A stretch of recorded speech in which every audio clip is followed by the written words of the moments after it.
You ask Tiger to solve. This deals with linear equations with one unknown. The final result is x equals 1 over 3. Let's solve it step by step. Simplify the expression. Group like terms.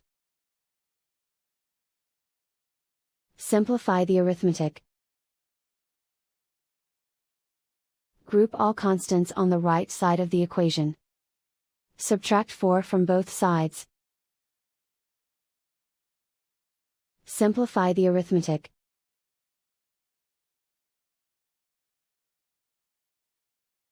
Isolate the x. Divide both sides by -12. Cancel out the negatives.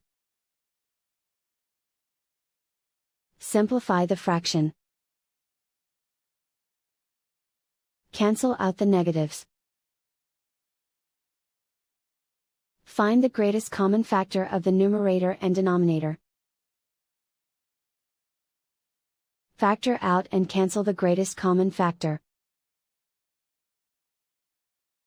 And so the final result is x equals 1 over 3.